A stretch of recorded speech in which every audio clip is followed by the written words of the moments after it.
네, 요한계시록 두 번째 시간입니다. 오늘 제목은 예수 그리스도로 했는데 지난 시간에 예수 그리스도의 계시라는 제목으로 했어요. 오늘 예수 그리스도 이렇게 했는데 본문의 밀도가 굉장히 높아서 오늘은 예수 그리스도, 예수님 한 분에 대해서만 말씀을 좀 더 드리도록 하겠습니다. 오늘 이 4절에서부터 6절 말씀을 보니까 결국은 누구로부터 또 누구로부터 누구에게 영광과 능력이 세세토록 있기를 원하노라, 그렇게 돼 있죠. 영광과 능력이 세세토록 있기를 원하노라. 그래서 결국은 이제 하나님인데, 여기 보니까 세 단락으로 세 개로 나누어져 있습니다. 그죠? 그래서 4절에 보면 이제도 계시고 전에도 계시고 장차 오실, 이렇게 한 분 있고, 그 다음에는 보좌 앞에 있는 7영이라는 표현이 있고, 그 다음에는 충성된 정인으로 죽은 자 가운데 사시고 땅의 임금들의 머리가 되신 예수 그리스도로 말미암아, 이렇게 돼 있습니다. 그래서 이것이 성부, 성자, 성령인 것 같다, 이렇게 이제 추측을 우리가 이제 한번 해봅니다. 그런데 어쨌든 여기서 이 제일 자세하게 이제 기록이 된 것이 바로 이제 예수 그리스도에 대해서 제일 이제 자세하게 말씀을 하고 있어요. 그래서 5절에서 충성된 정인이라는 거, 그 다음에 죽은 자들 가운데서 먼저 나셨다는 거, 그리고 땅의 임금들의 머리가 되신 예수 그리스도. 그래서 예수님에 대해서 이렇게 앞에 수식어가 많이 붙어 있어서 예수님에 대해서 할 말이 많습니다. 그 예수로 말미암아 은혜와 평강이 너희에게 있기를 원하노라, 이렇게 했고, 그 다음에 이어서 우리를 사랑하사 그 피로 우리 죄에서 우리를 해방하시고 그의 하나님 아버지 하나님을 위해서 우리를 나라와 제사장으로 삼으신 그에게 영광과 능력이 세세토록 있기를 원하노라. 이렇게 해서 예수님께 영광을 돌리고 있습니다. 그래서 이렇게 예수님에 대해서 할 이야기가 집중적으로 있다는 것을 우리가 이제 생각을 해보면서, 우리 사도신경에 제가 지난 시간에도 말씀을 드렸습니다.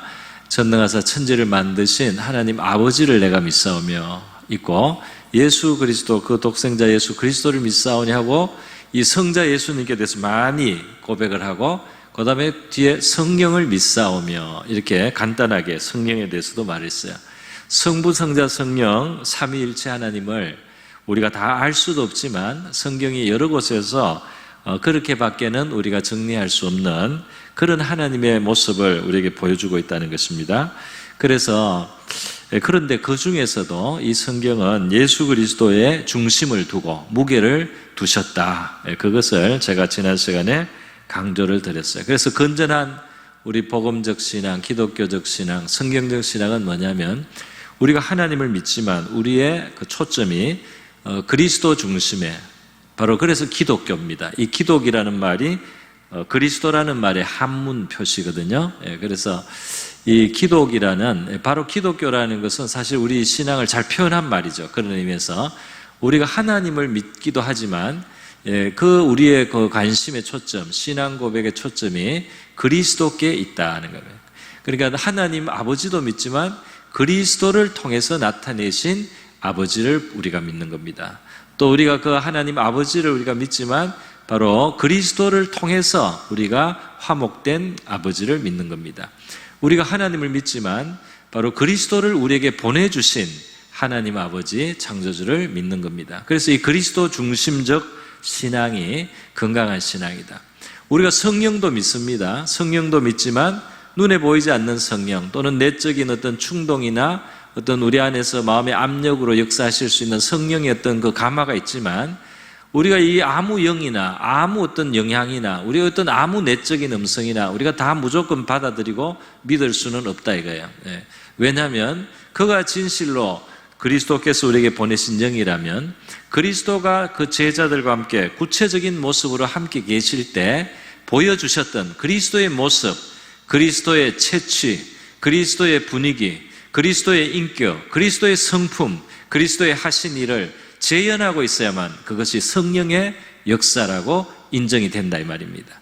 그러니까 나는 성령이다, 내 말 들으라. 어떤 영이 우리에게 아무리 압박을 해도 때로는 우리가 그것을 거절해야 될 때도 있다 이 말입니다. 어떤 충동이 들릴 수도 있고 귀에 소리가 들릴 수도 있어요. 심지어 마귀가 우리 친구인처럼 우리에게 말을 할 수도 있다 이 말입니다. 그 유혹의 말을 하는데 이 말이 어디서부터 왔는지 생각하지도 않고 내 안에 들리는 말, 뭔가 감화가 오는 거, 그거 다 하나님의 것이다.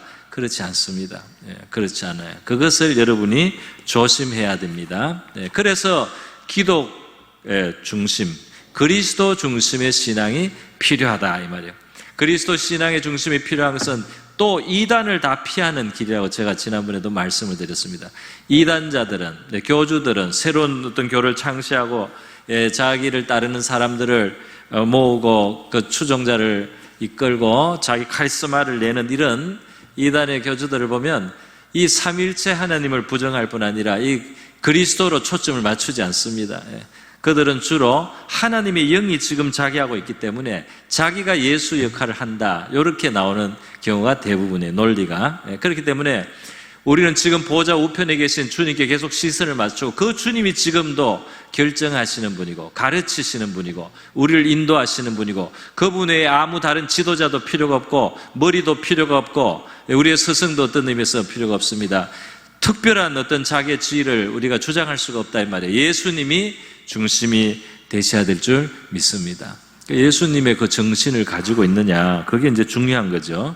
예수님의 모습이 이미 이렇게 성경에 자세하게 나와 있기 때문에 그 예수님의 모습이 이렇게 구체적으로 사람의 몸을 입고 이렇게 많은 말씀을 하시고 이렇게 많은 행동들을 제자들에게 보여주셨기 때문에 얼마나 구체적이냐 하는 겁니다. 그래서 우리 예수님을 많이 주목하고 묵상할 때 우리는 예수님을 그냥 알 뿐 아니라 바로 그 예수님을 통해서 하나님 아버지를 아는 것이요, 성령이 어떤 분이신지 우리가 대려 알 수 있다 이 말이에요. 그러니까 예수님 중심이 되고 예수에 대해서 자세하게 왜 마태, 마가, 누가, 요한복음 이렇게 자세하게 많이 기록을 했나? 바로 이분이 우리에게 하나님을 알게 하시는 분이기 때문에, 이분이 바로 하나님을 보여주시는 분이기 때문에, 이분을 통해서 우리가 하나님을 온전히 알 수 있기 때문에 우리 예수님께 초점을 맞추고 집중을 해야 되는 줄 믿습니다. 자, 그래서 오늘 우리 예수 그리스도에 대해서 하신 이 말씀 중에 저는 그냥 밀도가 높은 이 본문이라서 예수님에 대해서 5절에 나와 있는 3가지 면만 말씀을 드리려고 합니다. 먼저는 충성된 정의라는 표현이 있고요.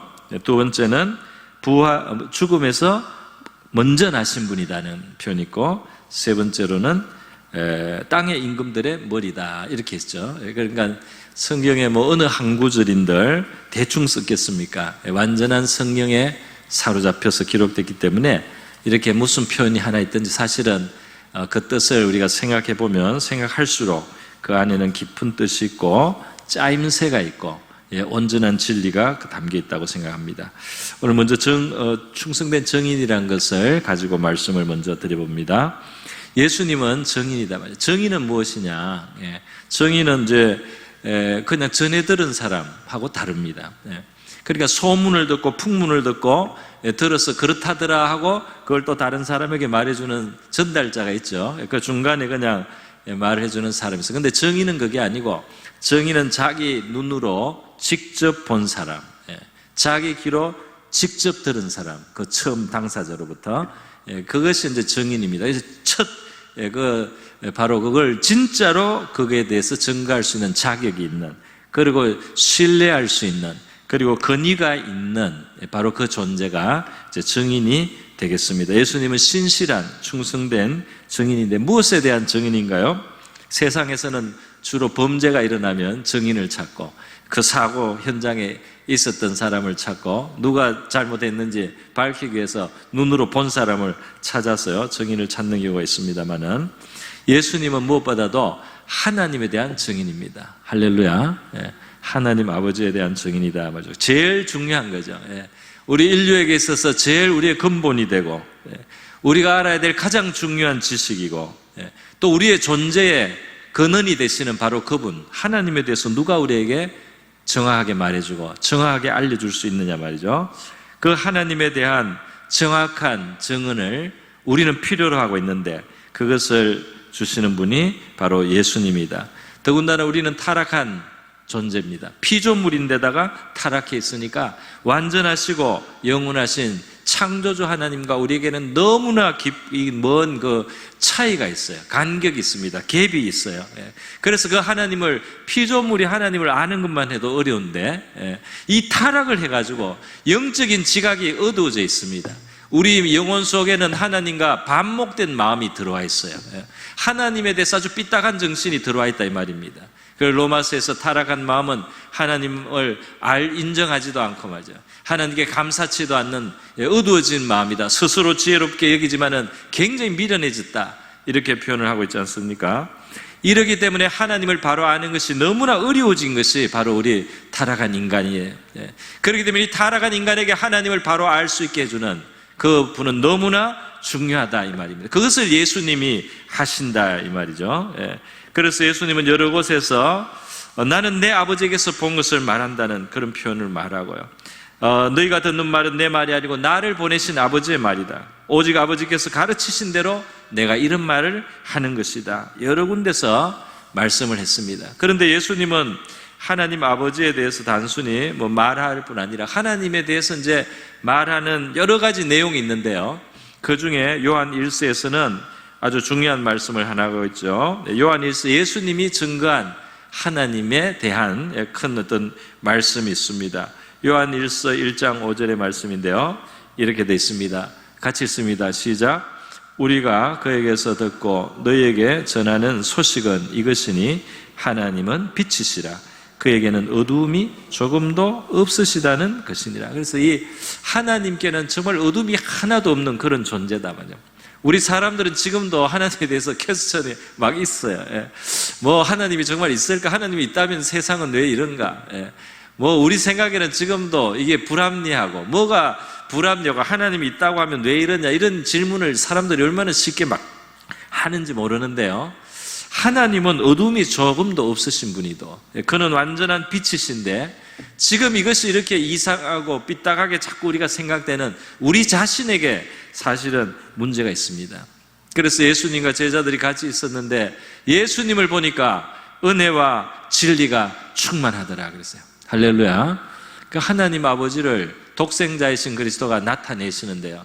그 아버지의 영광을 보니 독생자의 영광이요 은혜와 진리가 충만하다. 예수님을 보니까 하나님의 독생자인데 은혜와 진리가 충만하고 그 품속에 있으신 그가 바로 아버지를 우리에게 나타내셨단 말이죠.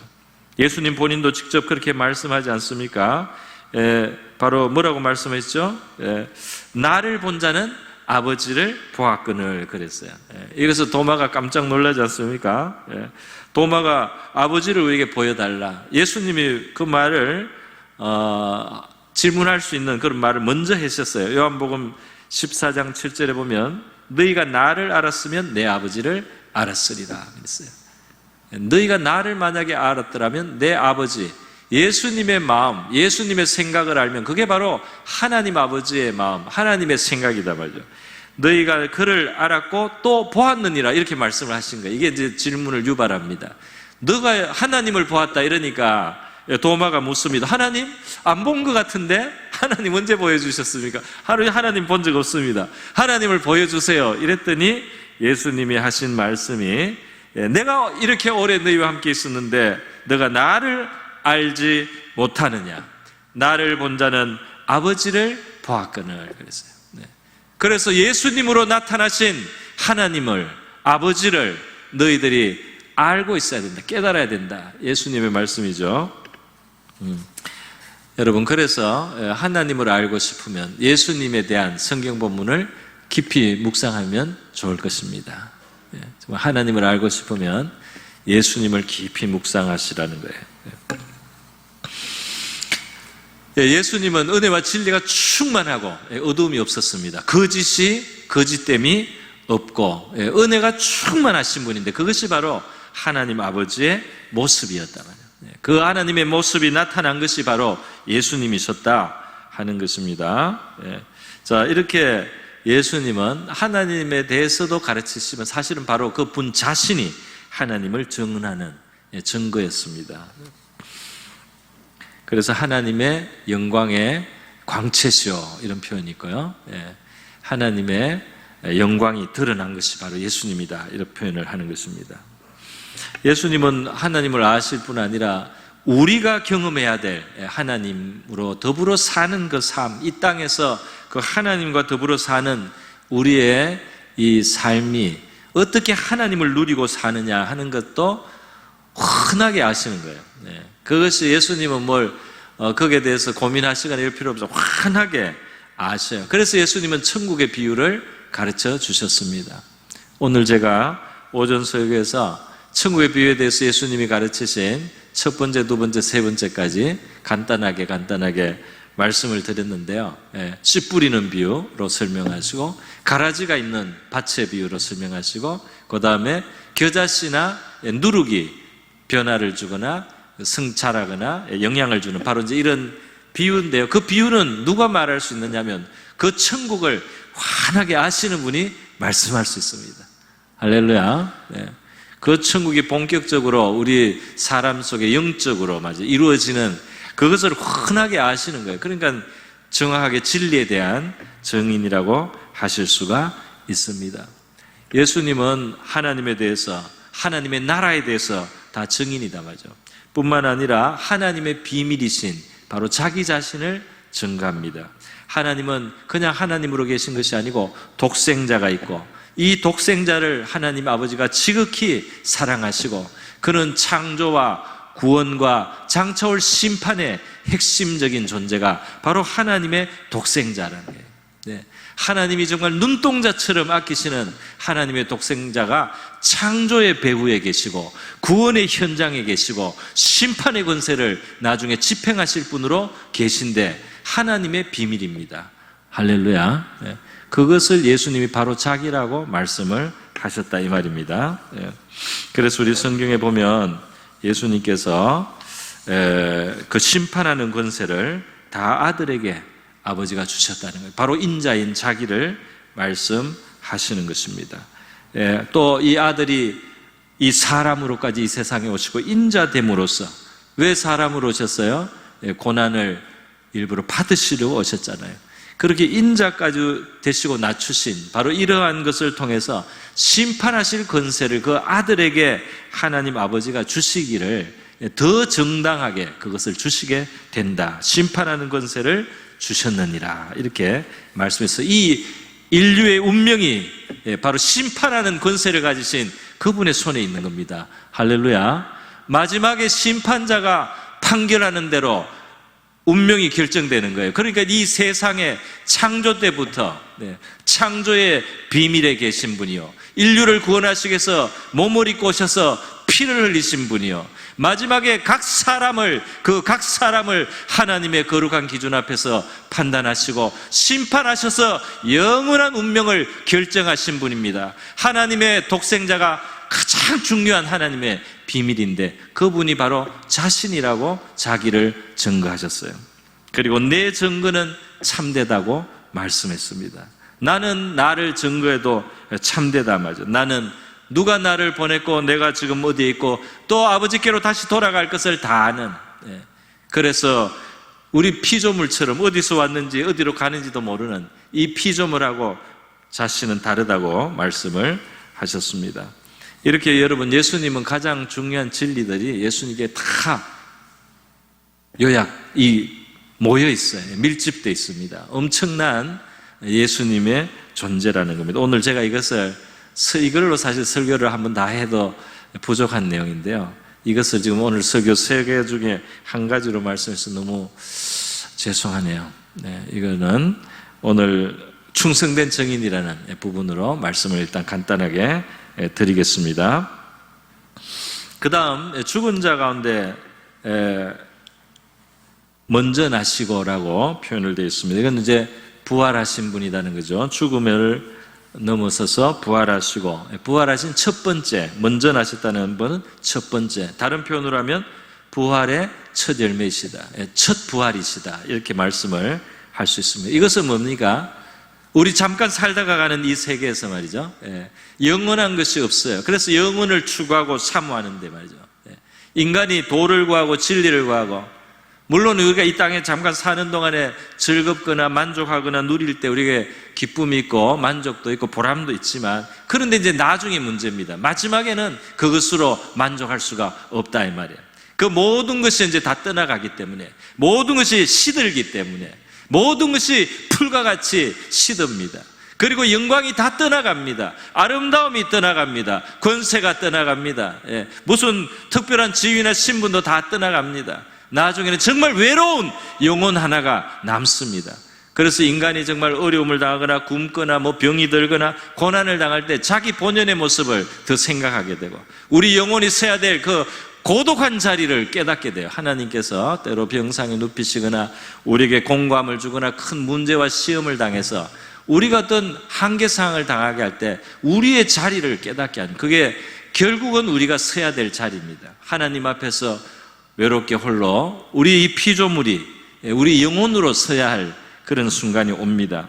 그런데 바로 거기에 구원이 있어야 되는 거죠. 그 영원한 세계를 우리가 맞이하게 될 때, 이 땅에 잠깐 지나가는 것이 지나가고 난 다음에 영원한 것이 이제는 다가오는데, 그것이 영원한 소멸이든지 영원한 멸망이든지 영원한 심판이든지 이렇게 되면은 이 땅의 이 모든 영화나 기쁨과 즐거움과 보람이 다 무슨 소용이 있겠습니까? 영원한 것에서 소망이 있어야 되고, 영원한 것에서 기쁨이 있어야 되고, 영원한 것에 위로와 만족과 소망이 있어야 될 줄 믿습니다. 그래서 이 영원한 것에 대해서 필요한 거예요. 거기에서 예수님께서 죽음에서 먼저 나신 분이다. 이것은 우리에게 소망을 주시는 겁니다. 할렐루야. 제일 중요한 것을 지금 다 이야기하고 있는 겁니다. 이 짧은 말씀 속에 제일 중요한 것, 바로 하나님, 창조주, 우리의 존재의 근원이 되시는 하나님에 대한 정인이요, 그리고 우리의 영원한 것이 소망을 갖게 하는 영원한, 우리 죽음 이후에까지 그 세계를, 영원한 세계에 대한, 바로 죽음을 넘어선 그 세계에 대해서 우리에게 소망을 주시는 분, 죽음에서 먼저 나시고 부활의 첫 열매가 되신 바로 이 예수님이 우리에게 가장 중요한 분인 줄 믿습니다. 가장 중요한 일들이죠, 우리에게. 여러분, 부활에 대해서 말씀할 때마다 제가 항상 말씀하는 그 내용이 있어요.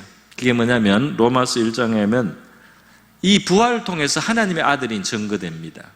죽었는데 살아났고, 그것도 잠깐 깨어나서 다시 죽는 삶이 아니고, 죽음을 분명히 통과하셨는데 다시 사시되 다시는 죽지 않는 몸으로 사셨습니다. 영광스러운 몸으로 사셨어요. 분명히 살아났는데 영만이 아니고 몸이 있다 이 말이야. 먹기도 한다, 제자들 앞에서. 제자들 만지기도 하고. 그런데 이것은 다시는 죽지 않는 몸이요, 차원이 높은 몸이어서 제자들이 문을 다 닫고 있는데도 그 안에 갑자기 찾아오실 수 있는 영광스러운 몸이에요. 그 몸으로 예수님께서 부활하셨습니다. 그래서 하나님의 아들이시구나, 이는 참으로 하나님의 아들이시다. 그 예수님의 부활은 예수님이 하나님의 영원하신 아들인 것을 증거하는 사건이에요. 그렇기 때문에 거기에서 이제 한 가지가 더 나가는 거죠. 뭐가 나옵니까? 영원하신 하나님의 아들이라면 그가 왜 그렇게 처참하게, 비극적으로, 그렇게 고통스럽게 십자가라는 형틀에 달려서 처참한 죽음을 그냥 당하셨는가 말이에요. 이렇게 존귀한 하나님의 아들이 왜 그런 끔찍한 죽음을 당하셨느냐 하는 질문과 답이 나오는 겁니다. 왜 그렇습니까? 그는 죄가 있거나 형벌을 받아야 되거나 고난을 받을 이유가 없는 존재지만, 그 고난과 그 죽음과 그 희생을 누군가를 위해서 대신한 것입니다. 할렐루야. 그래서 하나님의 아들이 그렇게 참혹한 일을 겪으신 것은 본인에게는 아무 이유가 없다 이거예요. 본인은 죽어도 다시 사는 하나님의 아들인데, 이 아들이 왜 그렇게 비참한 일을 겪느냐 이 말입니다. 그것은 바로 죄의 값인 사망을, 하나님의 버림받는 저주와 심판과 형벌을 당하신 것인데, 자신의 것이 아니요 다른 사람의 것이라는 겁니다. 할렐루야. 하나님의 아들의 그 고난은, 그 비극과 저주받음은 다 자신의 것이 아니고 누군가의 것인데, 저와 여러분의 것이라고 우리가 받을 수 있기를 바랍니다. 그것이 바로 우리를 위한 것이다 말이죠. 피조물들을 위한 것이요, 이뤄진 영혼들을 위한 것이요, 죄인들을 위한 것인데, 하나님의 사랑이 우리가 상상을 초월해서 원수된 인류를 향해서까지 그런 사랑을 가질 수 있는 하나님이셨다. 그거를 인간은 몰랐습니다. 그 정도의 하나님인 줄을 몰랐다 이 말입니다. 그런데 바로 이 아들이 죽음으로써 그 하나님이 어떤 분이신지를 우리에게 증거해 주신 줄 믿습니다. 그래서 예수님이 십자가의 그 죽음이 자신을 위한 죽음이 아니기 때문에 이제 거기에서 구원을 이 죄인들이 죄밖에는 없고 하나님 앞에 스스로의 의로는 설 수 없는 존재들이 그 값을 대신 받아서 그 값으로서 자격이 없는 자들이 하나님 앞에 용납이 되고 죄의 사함을 받고 하나님의 자녀의 신분을 가질 수 있고 하나님의 영광의 나라에 이를 수 있는 길이 열리게 된단 말이죠. 받을 수 없는 것을 받을 수 있게 된단 말이죠. 그렇게 십자가의 의미가 예수님의 부활을 통해서 사실 또 증거가 되었지 않습니까? 그런데 여기서 이제 그냥 부활이로 끝나는 게 아니라 먼저 나셨다 해서 이분이 먼저 부활하시고 이후에 따라오는 다른 부활이, 다른 죽음에서 나올 일들이 앞으로 있을 것이다 하는 것의 첫 번째가 되셨다 이 말입니다. 할렐루야. 더 부활은 일어난다는 겁니다. 앞으로 부활이 더 있을 것을 보여주신 첫 번째 예표가 되셨다는 거예요. 예수님이 부활하셔서 그걸 첫 부활이다, 첫 열매다, 먼저 나셨다 이렇게 합니다. 다시 말해서 우리 인류는 하나님 앞에서 언젠가 다시 몸을 입게 된단 말이죠. 생명의 부활로 나와서 예수와 함께 이런 영광스러운 부활로 나올 수 있는 희망이 우리에게 있다는 것입니다. 할렐루야. 그래서 먼저 부활해서 먼저 예수님이 나오셨다는 이 말씀 속에 이런 엄청나게 많은 뜻들을 우리는 생각을 해볼 수 있어요. 그러니까 예수님 안에는 너무너무 많은 것들이 들어있어요. 그죠? 예수님 한 분 안에. 이것도 제가 이렇게 두 번째 포인트로 말씀하고 금방 넘어가는 걸 죄송하게 생각합니다. 마지막으로 빨리 나머지도 말씀을 드리는 것이 좋겠죠. 그래서 지금 두 가지를 말씀드렸어요. 하나님 아버지에 대한 증인, 진리에 대한 증인, 그리고 인간의 영원한 미래에 대한 소망을 주는 그 부활의 죽은 자에서 살아나신 바로 이런 것들 너무너무 큰 겁니다. 그러면 우리는 이제 세 번째 질문이 남는, 그게 뭐냐면, 그런데 우리는 매일의 현실을 살고 있다. 이 땅에서 매일매일 우리는 이 땅에서 살고 이 땅에 우리는 구체적인 삶을 살아가고 있지 않습니까? 예수님은 큰 하나님이라는 존재, 창조주, 그리고 우리의 영원한 미래, 크고 좋은 거는 좋은데 우리는 그래 매일 현실을 사는데 예수님도 이 현실에는 의미가 없습니까? 있다는 거죠. 세 번째가 바로 그걸 말해요. 있다. 이 땅에서 우리가 볼 때 이 땅에서 제일 큰 자는, 이 땅을 움직이고 이 땅을 경영하고 이 땅에 제일 권세 있고 이 땅에 제일 파워풀한 존재, 땅의 임금들 있지 않냐 말이야. 그런데 바로 예수님이 그 땅의 임금들 위에 머리이신 분이다. 할렐루야. 이 땅의 임금들의 머리가 되시는 분이다 말이야. 그러니까 이 세상 위에 그분이 계시고 그분의 주권과 그분의 힘이 우리가 살아가는 이 세계 속에 움직이고 역사한다, 이것을 말하는 겁니다. 우리 사람들 중에 보면은 청와대에 갔다 와가지고 손을 안 씻었다는 분이 있습니다. 대통령하고 악수를 했기 때문에 손을 안 씻고요. 며칠 동안. 또 이제 사진을 몇 개 찍어가지고 집에 도배를 해놓습니다. 사무실에. 목사님은 그러면 안 됩니다. 최소한. 하나님하고 상대하는데 왜 땅의 임금들의 사진을 그렇게 걸어놓습니까? 더 높으신 분하고 상대하는데, 그죠? 그런데 여러분, 이런 이제 땅의 임금, 예수님이 땅의 임금들의 머리냐, 또는 다른 표현으로 예수님이 하늘과 땅의 모든 권세 내게 있다, 이런 말씀할 때 우리는 아니 그러면 금방 모든 것들이 예수님 앞에 굴복을 하고 예수님이 정말 파워풀하게 나타나야 되는데 이 세상은 하나님을 부정하기도 하고 예수님을 욕하기도 하고 지멋대로 하고 고집대로 하고 죄를 짓고 이렇게 하는데 이거 엉망진창인 같은데 이래도 예수님이 그 위에 계십니까? 그렇다는 겁니다.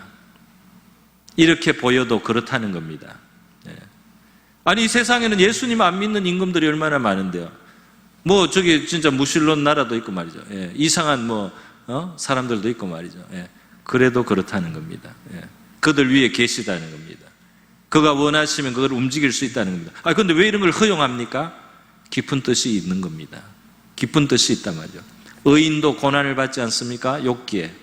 왜 의인이 고난을 받아야 되는가 질문을 하고 괴로워하고 반항을 하고 했는데, 결국은 사람이 알 수준의 지식이 아니에요.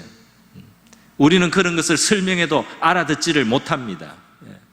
하나님의 이 피조 세계만 해도 우리가 다 파악을 못하고 있는데, 하나님이 어떤 목적과 어떤 뜻을 가지고 어떻게 이 세상을 다 움직이시는지 설명해도 못 알아들을 텐데 그거를 묻고 있다 이 말입니다. 우리는.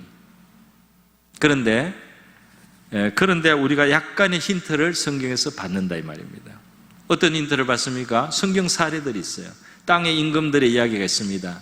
그들과 하나님과의 관계가 있어요. 자, 먼저 구약 성경의 바로 임금, 애굽의 임금입니다. 이스라엘 백성을 안 풀어줘요. 그죠? 이스라엘 백성을 고생시켜요. 자, 그러면 하나님은 바로에도 위에 계십니까? 바로 위에 계시다는 거죠. 결국 바로는 항복도 합니다. 그런데 바로는 고집을 10번이나 피워서 백성을 안 보내주지 않습니까? 하나님 말씀을 거역하지 않습니까? 그렇습니다. 그런데 출애굽기는 뭐라고 말씀합니까? 바로의 마음을 강팍하게 하셔서, 바로가 자꾸 고집을 세우고 백성을 풀어주지 않으니까 하나님의 재앙이 10가지나 떨어지게 해서 하나님이 어떤 분인지 이 백성에게 분명하게 보여주고 온 주변 나라에 보여주고 하나님을 더 풍부하게 보여주기 위해서 이 바로의 강팍함이 필요하다는 것입니다. 하나님이 바로의 마음 강팍하게 하셨다. 그것이 얼마나 적극적인 거로 하신 것인지, 아니면 그 강팍한 마음을 내버려두신 것인지, 그거는 이제 한참 복잡한 이야기가 됩니다만은, 어쨌든 그 바로가 강팍해가지고 이스라엘 백성 그렇게 쉽게 안 풀어줘도 그것도 다 하나님께 쓰임이 있고 용도가 있었다 이 말입니다. 할렐루야. 그러니까 바로는 하나님을 거스린 자요, 하나님을 대적한 자요, 하나님을 업신여기까지 한 자지만은 그 바로를 통해서 하나님은 자신의 뜻을 이루어 가셨다 말이죠. 자신의 목적을 이루는 도구로 사용하셨다 이 말입니다. 할렐루야. 그리고 하나님이 바로지만은 꺾어서 백성을 풀어내잖아요. 바로뿐 아닙니다. 바벨론 나라도 마찬가지입니다. 이 고대 사회 최고의 그 어떤 번영한 나라고 강성한 나라예요. 그런데 바벨론에 대한 성경의 말씀은 뭡니까? 하나님의 몽둥이라는 겁니다. 하나님의 몽둥이에요. 바벨론은 거친 나라예요. 그래서 아주 너무 심하게 다른 나라들을 잔인하게 대하기도 했습니다. 그래서 하나님이 나중에 이 바벨론을, 내가 열국을 심판하고 몽둥이 역할을 하기 위해서 바벨론에게 권세를 주고 능력을 줬는데, 바벨론이 교만함으로 나는 바벨론을 사용한 다음 이 바벨론을 심판하겠다고 말씀하시는 거예요. 여러분, 이 하나님이 말이죠, 이 세상에 이 악하고 무리한 것을 하나님이 다 그렇게 허락한 건 아니야. 그게 다 하나님의 뜻은 아닙니다. 하나님이 주신 원래 범위가 있고 하나님이 주신 어떤 선들도 있어요. 그래서 거기에 맞으면 그것은 그 자신들에게 좋습니다. 유익합니다. 그러나 선을 넘으면, 선을 넘을 자유도 있어요. 사실 선을 넘을 수도 있는데 그 다음 하나님이 다루시게 됩니다. 그래서 바벨론은 하나님이 준 강성함을 가지고 역할을 했는데 도를 넘어서서 더 다른 나라에게 교만하게 행하고, 그리고 방자하게 행하고, 하나님 앞에서도 하나님을 무시했기 때문에 이 바벨론을 하나님이 바사를 통해서 다시 심판하신다, 그렇게 됐어요. 그래서 하나님이 하는 일이 간단하지가 않고 여러 가지 면이 있어요. 복잡합니다. 한 나라를 사용하고 악한 것도 도구로 쓰지만 그것도 또 그 자체로 나중에 심판을 받게 하고, 이런 모든 것을 다 설명하면 우리 머리가 폭발할 거예요. 그래서 그 모든 것을 하나님이 다 고려해서 하고 있다 이 말이에요. 그러면서 자신의 뜻을 이루어 간다는 겁니다. 여러분, 이 세상이 복잡한 이유 중에 하나는 자유를 주셨기 때문입니다. 우리 모두 자유가 있잖아요. 그죠? 자기 뜻대로 하고 자기 운명을 자기가 만들어 갑니다. 하나님은 창조주라도 우리에게 자유를 주고 존중한단 말이에요. 그러니까 얼마나 마음대로 튈 수가 있어요. 그런데 그거를 다 하나님이 또 그 위에 섭리하셔서 말이죠. 그거를 이끌어 가시고 만들어 가시고 큰 목적을 이루어 가시는 하나님의 손길이 있는데요. 우리는 정말 다 청량할 수가 없어요. 사실 이런 계시록이 쓰일 때만 해도 이 초대 교회가 이렇게 지나가다가 나중에 바로 이 땅의 임금들이 교회를 핍박하지 않습니까? 땅의 임금들이 교회를 핍박하잖아요. 그런데도 예수님이 그 땅의 임금들의 머리이신가? 그거를 그렇다는 겁니다. 너희가 그들을 통해서 환난을 받지만 그들이 교만하고 그들이 이 땅에서 이 땅을 지배하는 권세와 능력을 가지고서 오용하고 그것으로 하나님을 대적하는 반역적인 행위를 하지만 주님이 그것을 어느 선까지 허락한다 이 말이에요.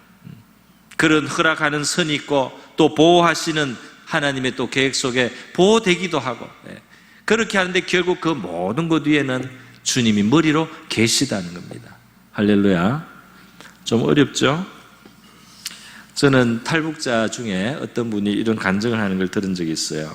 그게 뭐냐면 하여튼 이분이 이제 북한을 빠져나오고 북한에서 너무 이제 신앙적으로 자유가 없으니까 얼마나 그 괴로웠겠어요. 답답하고. 근데 어쨌든 거기에서도 은혜를 받고 생활하다가 이제 나와서 야, 이 북한 같은 나라 빨리 없어져야 된다고 당연히 생각하지 않겠습니까? 우리도 좀 그렇게 생각하고 또 그렇게 돼야 되고 언젠가 그렇게 될 줄로 믿습니다.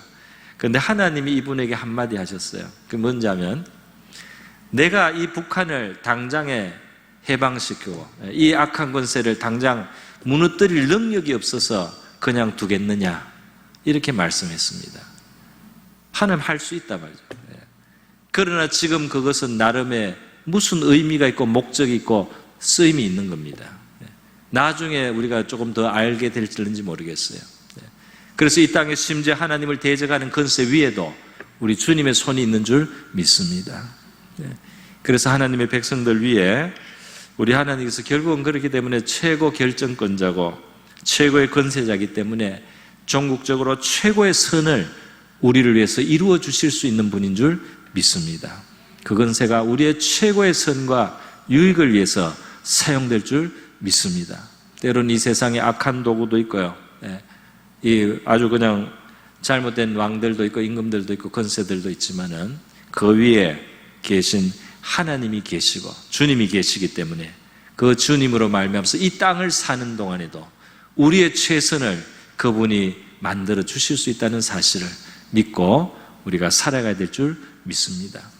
예수님은 하나님에 대한 또 진리에 대한 충성된 증인이시고 그리고 우리 영원한 것에 대한 소망을 주신 분이에요. 그리고 우리가 이 땅을 사는 동안에도 우리의 삶을 의탁하고 의지할 수 있는 최고의 존재가 되신다는 사실을 우리가 기억하고 주님을 의지하고 신앙생활할 수 있기를 바랍니다.